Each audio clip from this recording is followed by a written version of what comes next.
नमस्कार दोस्तों, स्वागत है आप सभी का आपके अपने चैनल स्टडी लाइव विद रौनक पर। कैसे हैं आप सब? मैं आशा करती हूँ आप सब स्वस्थ, मस्त और ज़बरदस्त होंगे। तो चलिए शुरुआत करेंगे आज की हम अपनी वीडियो को। इस वीडियो में हम लुसेंट पे आधारित 60 प्लस क्वेश्चन को सॉल्व करने वाले हैं, जो कि क्वेश्चन मोस्ट इम्पॉर्टेंट और मोस्ट रिपीटेड है। ऐसे क्वेश्चन आपसे एग्जाम में बार बार पूछ ले जाते हैं, इसलिए आपका आने वाला जितने भी एग्जाम है उन एग्जाम को देखते हुए ये क्वेश्चन आपके लिए काफ़ी ज़्यादा हेल्पफुल रहने वाले हैं। इसलिए वीडियो को पूरा देखिएगा। चैनल पे नए हैं तो प्लीज़ छोटी सी रिक्वेस्ट है, चैनल को सब्सक्राइब कर लीजिए और बेल आइकन को दबा दीजिए। तो आज का पहला प्रश्न है, दिल्ली सल्तनत की दरबारी भाषा क्या थी? क्या पूछ रहा है? दिल्ली सल्तनत की दरबारी भाषा क्या थी? तो उर्दू, फारसी, हिंदी या अरबी? तो राइट आंसर है ऑप्शन नंबर बी, फारसी। दिल्ली सल्तनत की दरबारी भाषा फारसी थी। ठीक है, चलेंगे नेक्स्ट क्वेश्चन पे। और अगला प्रश्न है, आगरा नगर की स्थापना किसके द्वारा की गई थी? तो ये की गई थी option number D, Sikandar Lodi के द्वारा। ठीक है, सिकंदर लोदी के द्वारा आगरा नगर की स्थापना की गई थी और 1504 ईस्वी में की गई थी। सन भी आपसे पूछ लिया जाएगा, इसलिए 1504 ईस्वी में सिकंदर लोदी के द्वारा आगरा शहर की स्थापना की गई थी। ठीक है, ये दिल्ली सल्तनत का मुस्लिम शासक था। नेक्स्ट क्वेश्चन पे चलेंगे। अगला प्रश्न है, किसके शासनकाल में सबसे अधिक मुगल आक्रमण हुए? बलबन, फिरोज तुगलक, मोहम्मद बिन तुगलक या अलाउद्दीन खिलजी? तो राइट आंसर है option number D, Alauddin Khilji. सबसे अधिक जो मुगल आक्रमण हुए वो अलाउद्दीन खिलजी के शासनकाल में हुए थे। ठीक है, डी राइट है आपका। आगे चलेंगे अगले क्वेश्चन पे। अगला प्रश्न है, रजिया सुल्तान किसकी बेटी थी? बलबन, कुतुबुद्दीन ऐबक, इल्तुतमिश या नसरुद्दीन? तो रजिया सुल्तान जो थी वो ऑप्शन नंबर सी, इल्तुतमिश की बेटी थी। किसकी बेटी थी? रजिया सुल्तान जो थी वो इल्तुतमिश की बेटी थी। इन्हें प्रथम भारत की पहली महिला शासक के रूप में भी जाना जाता है। ठीक है, क्वेश्चन आपसे पूछा जाएगा कि भारत की पहली महिला शासक कौन थी? तो रजिया सुल्तान जो कि इल्तुतमिश की पुत्री थी वो भारत की पहली महिला शासक थी। ठीक है, चलेंगे नेक्स्ट क्वेश्चन पे। और अगला प्रश्न है, लोदी वंश का अंतिम शासक कौन था? इब्राहिम लोदी, बहलूल लोदी, सिकंदर लोदी या इनमें से कोई नहीं? तो राइट आंसर बन रहा है ऑप्शन नंबर ए, लोदी वंश का अंतिम शासक इब्राहिम लोदी था। नेक्स्ट क्वेश्चन पे चलेंगे। अगला प्रश्न है, अंग्रेज शासन का प्रभाव किस क्षेत्र में अधिक था? राजनीतिक, धार्मिक, आर्थिक या मनोवैज्ञानिक?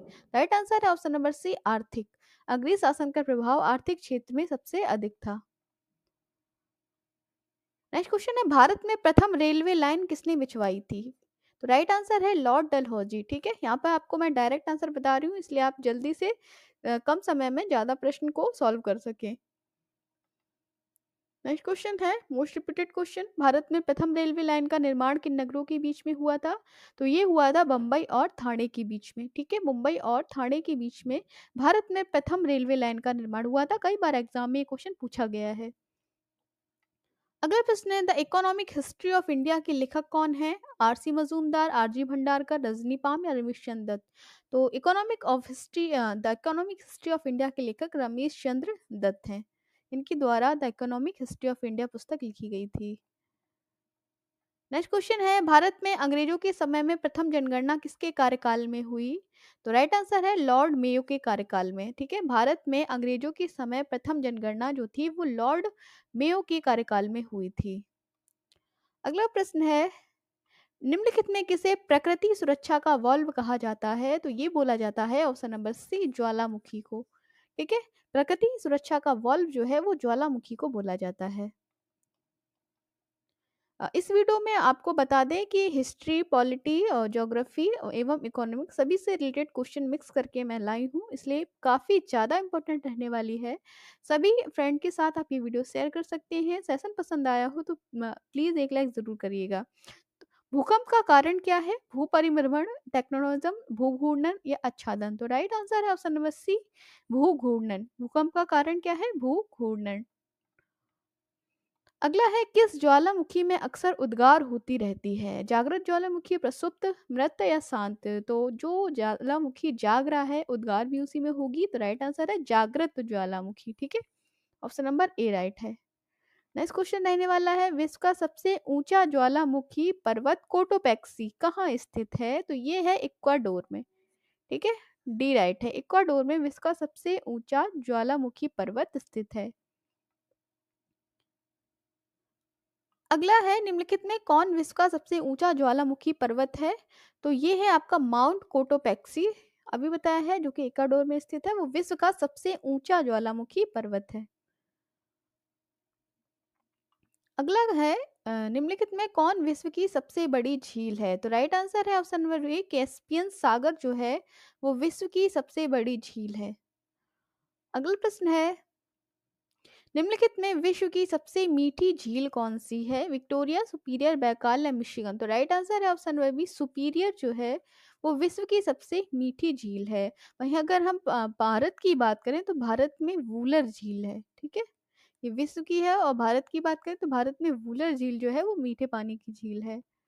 नेक्स्ट है, पृथ्वी का सबसे गहरा स्थल, तो ये है आपका मरीना ट्रेंच। ठीक है, मरीना ट्रेंच जो है वो पृथ्वी का सबसे गहरा स्थल है। नेक्स्ट क्वेश्चन रहने वाला है, विश्व का सबसे ऊंचा जल प्रपात कौन सा है? बायोम, स्टैनली, एंजिल या नियाग्रा? तो विश्व का सबसे ऊंचा जल प्रपात है एंजिल जलप्रपात। ठीक है, अगला क्वेश्चन है,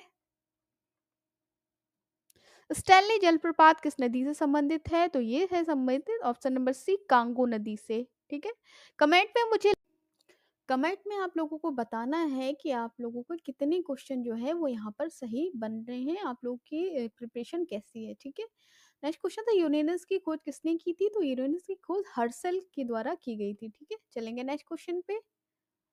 अगला प्रश्न है, पृथ्वी का उपग्रह कौन है? पृथ्वी का मात्र एक ही उपग्रह है और वह है आपका चंद्रमा। ठीक है, ऑप्शन नंबर डी राइट है। नेक्स्ट क्वेश्चन है आपका, पृथ्वी से दिखने वाली चंद्रमा की सतह उसकी कुल सतह का कितना प्रतिशत है? तो पृथ्वी से जो चंद्रमा दिखाई देता है वो चंद्रमा का कुल 59% है। ठीक है, कितना? 59%। अगला प्रश्न है, रेगिस्तान में बादल बरसते नहीं हैं क्योंकि उच्च वायु वेग के कारण, निम्न ताप के कारण, निम्न आर्द्रता के कारण या अल्प वायु वेग के कारण? तो राइट आंसर है सी, निम्न आर्द्रता के कारण रेगिस्तान में बादल बरसते नहीं हैं। अगला प्रश्न है, कौन सा देश सबसे अधिक द्वीप समूह से मिलकर बना है? Papua New Guinea, Philippines, Japan या इंडोनेशिया? तो राइट आंसर बन रहा है आपका इंडोनेशिया। इंडोनेशिया जो है वो आपका सबसे अधिक द्वीप समूहों से मिलकर बना है। नेक्स्ट है, किस महाद्वीप में एटलस पर्वत स्थित है? तो राइट आंसर है अफ्रीका महाद्वीप में एटलस पर्वत स्थित है। अगला प्रश्न रहने वाला है, भारत तथा चीन के बीच सीमा बनाने वाली रेखा को क्या कहा जाता है? तो ये कहा जाता है रेड क्लिफ। ठीक है, सॉरी, मैकमोहन रेखा, ऑप्शन नंबर बी। भारत तथा चीन के बीच जो है वो मैकमोहन रेखा है, और पाकिस्तान व भारत के बीच रेड क्लिफ है। ठीक है, चलेंगे नेक्स्ट क्वेश्चन पे। अगला प्रश्न है, भारत में किस खाद्य फसल का उत्पादन सबसे अधिक होता है? तो राइट आंसर है, भारत में चावल का उत्पादन जो है वो सर्वाधिक होता है। ठीक है, चलेंगे नेक्स्ट क्वेश्चन पे। अगला प्रश्न है, भारत में रेल के डिब्बों को कहाँ बनाया जाता है? तो राइट आंसर है कपूरथला तथा पेरम्बूर में। अगला प्रश्न है, भारत में पहली बार जनगणना कब हुई थी? तो पहली बार जनगणना की बात करें तो भारत में 1872 ईस्वी में पहली बार जनगणना कराई गई थी। अगला प्रश्न है, टिहरी जल विद्युत परिसर किस राज्य में स्थित है? तो ये स्थित है आपका ऑप्शन नंबर बी, टिहरी जल विद्युत परिसर जो है वो उत्तराखंड में स्थित है, और टिहरी बांध भी जो है वो भागीरथी नदी पर बना है। ठीक है, ये क्वेश्चन पूछ सकता है कि टिहरी बांध जो है वो किस नदी पे बना है? तो ये बना है आपका भागीरथी नदी पे। अगला प्रश्न है, क्योटो प्रोटोकॉल किस वर्ष अमल में लाया गया था? तो ये लाया गया था वर्ष 2005 में। ठीक है, क्योटो प्रोटोकॉल जो है वो वर्ष 2005 में अमल में लाया गया था। अगला प्रश्न है, रात्रि आकाश में चमकने वाले पिंडों को क्या कहा जाता है? तो ये कहा जाता है ऑप्शन नंबर ए, खगोलीय पिंड। ठीक है, रात्रि आकाश में चमकने वाले जो पिंड होते हैं वो खगोलीय पिंड कहलाते हैं। अगला प्रश्न है, दिन में 2 बार समुद्र के पानी लयबद्ध उतार चढ़ाव को क्या कहा जाता है?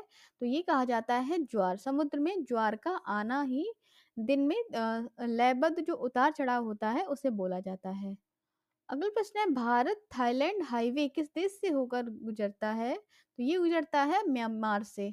ठीक है, सभी क्वेश्चन बहुत ही इंपॉर्टेंट है, इसलिए वीडियो को स्किप ना करके आपको भले ही जल्दी जल्दी लेकिन सारे क्वेश्चन आपको देखने हैं। नेक्स्ट है, कार्ल मार्क्स किस देश के थे? France, Germany, Britain, Italy. तो कार्ल मार्क्स जो थे वो जर्मनी के निवासी थे और इनकी पुस्तक है Das Kapital. Das Kapital Karl Marx द्वारा लिखी गई पुस्तक है। अगला प्रश्न है, भारत का सबसे पुराना यूरोपीय चर्च किस शहर में है? तो ये है आपका कोचीन में। ठीक है, बी राइट है।